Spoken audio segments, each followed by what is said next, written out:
राईरा भाव राते बीता। यह कहावत तो आपने सुनी होगी, लेकिन क्या आपको पता है कि इस कहावत के पीछे की कहानी क्या है? ये कहावत किस जगह से जुड़ी हुई है? चलिए तो मैं आपको बताता हूं।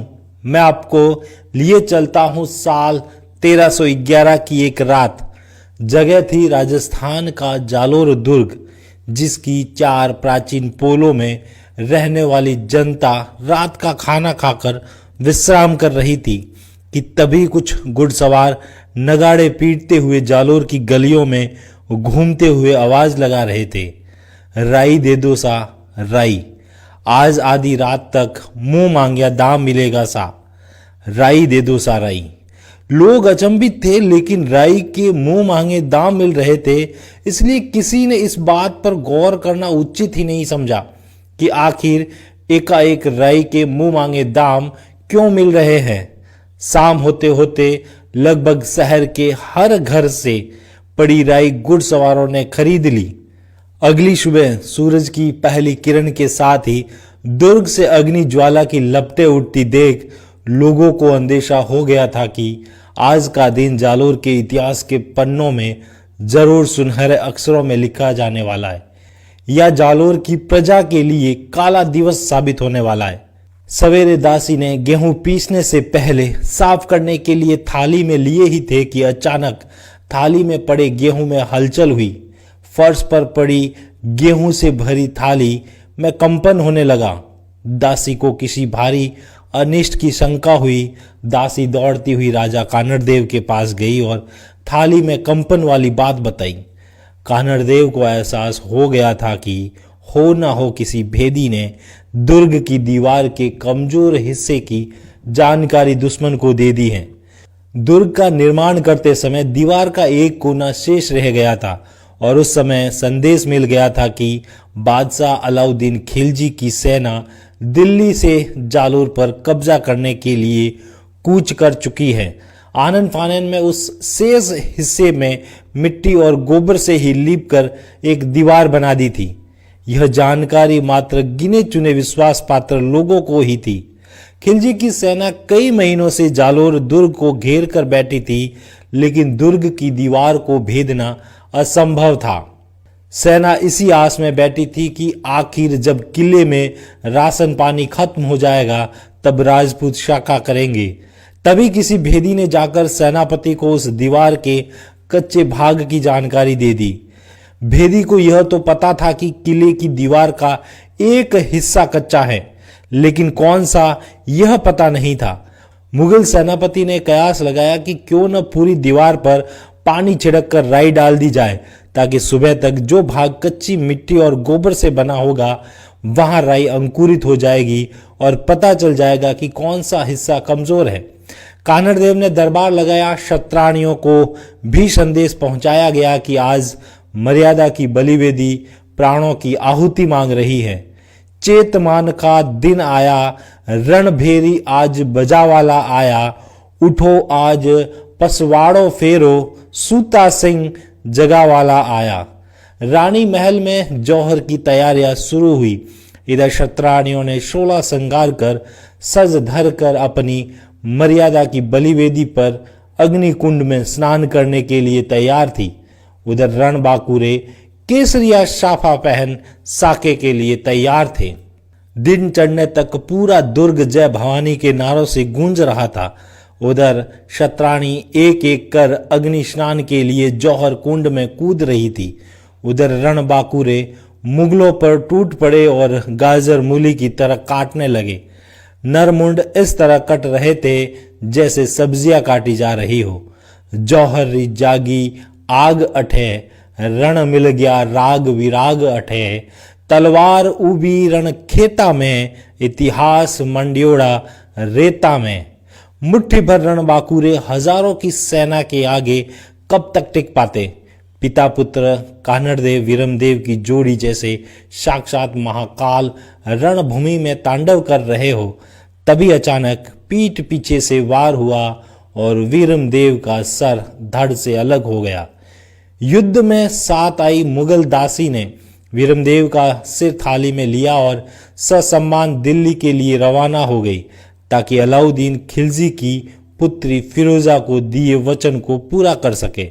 सोनगरा का सिर दासी की गोद में और धड़ रणभूमि में कोहराम मचा रहा था। दिन ढलते ढलते सभी क्षत्रिय रणबांकुरे मातृभूमि के काम आ चुके थे, लेकिन वीरमदेव का धड़ अभी भी कोहराम मचा रहा था।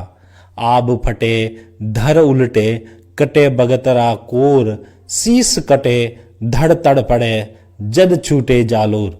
तभी किसी ने कहा कि धड़ को अशुद्ध करो। सेनापति ने सोनगरा के धड़ पर अशुद्ध जल के छींटे डाले और धड़ शांत हो गया। मुगलों ने दुर्ग तो विजय कर लिया था, लेकिन चारों तरफ लाशों और नरमुंडों के ढेर पड़े थे। दुर्ग की नालियों में पानी की जगह खून बह रहा था। वीरान दुर्ग सोनगरा के बलिदान पर आज भी गर्व से सीना तान खड़ा है। शाम के सन्नाटे में एक लालची सेठ अपनी राई बेचने निकला। राई ले लियो रे राई। पास से गुजरते सिपाही को पूछा, भाई आज राई नहीं खरीदोगे?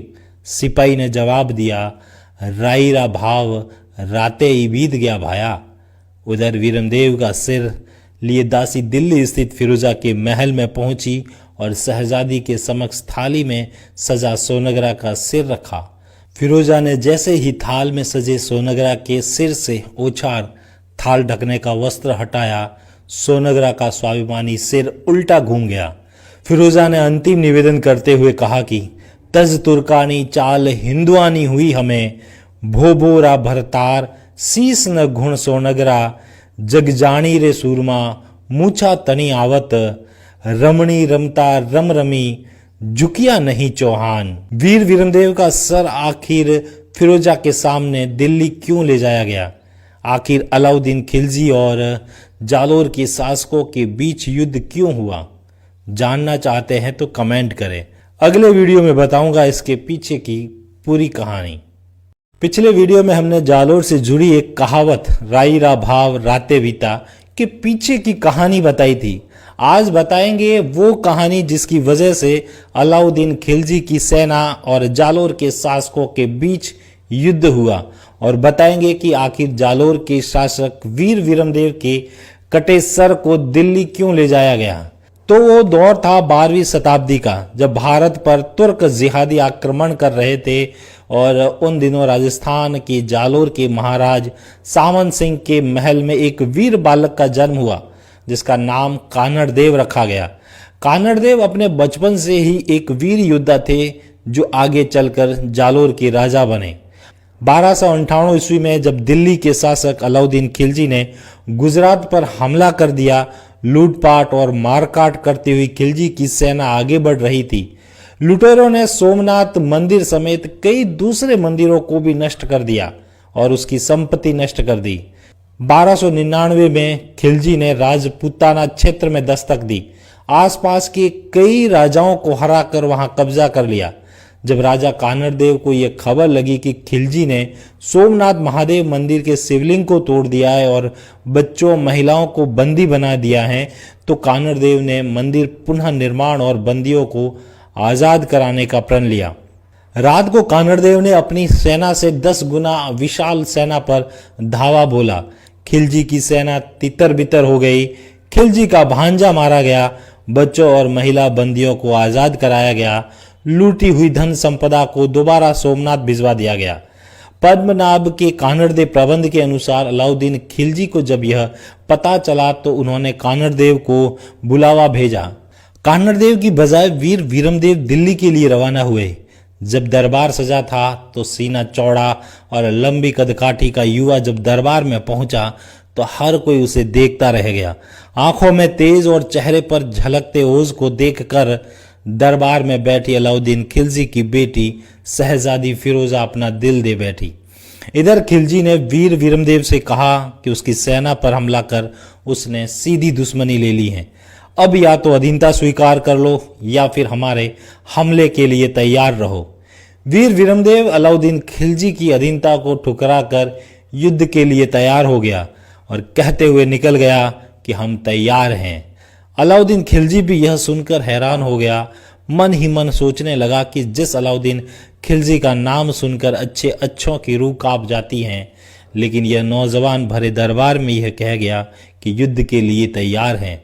इधर मन ही मन वीर विरमदेव को अपना पति मान चुकी शहजादी फिरोजा ने अलाउद्दीन खिलजी से कह दिया, वर वरु विरमदेव ना तो रहूंगी अकन कुंवारी, अर्थात कि विवाह तो विरमदेव से ही करूंगी, नहीं तो मैं अक्षत कुंवारी रहूंगी। बेटी की जिद को देखकर अपनी हार का बदला लेने और राजनीतिक फायदा उठाने का विचार कर अलाउद्दीन खिलजी ने अपनी बेटी के लिए जालोर के राजकुमार को प्रणय प्रस्ताव भेजा। कहते हैं कि विरमदेव ने यह कहकर वो प्रस्ताव ठुकरा दिया कि मामो लाजे भाटिया कुल लाजे चौहान, जे में पर्ण तुर्कनी तो पश्चिम उगे भान, अर्थात मैं तुर्कनी से शादी करूंगा तो मेरे मामा यानी जो भाटी कुल के हैं और मैं स्वयं चौहान कुल हूं वो लज्जित हो जाऊंगा, और ऐसा तभी हो सकता है जब सूरज पश्चिम से उगे।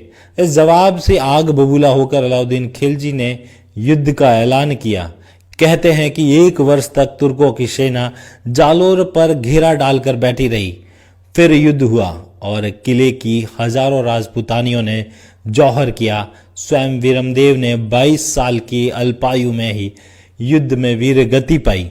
विरमदेव के वीरगति को प्राप्त होने के बाद शहजादी फिरोजा की धाय सनावर, जो इस युद्ध में सेना के साथ आई थी, विरमदेव का मस्तक काटकर सुगंधित पदार्थों में रखकर फिरोजा के पास ले गई।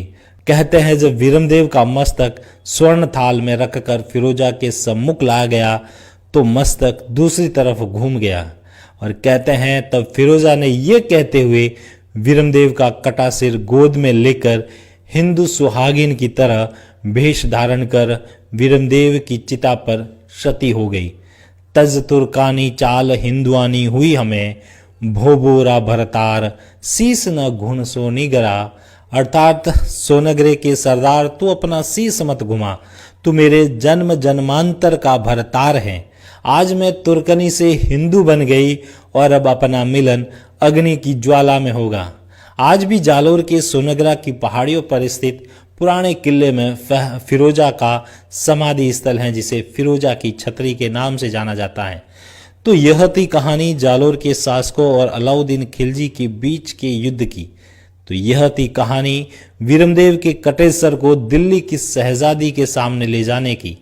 तो यह थी कहानी शहजादी फिरोजा की एक तरफा प्रेम की। कैसी लगी कहानी कमेंट में ज़रूर बताएं।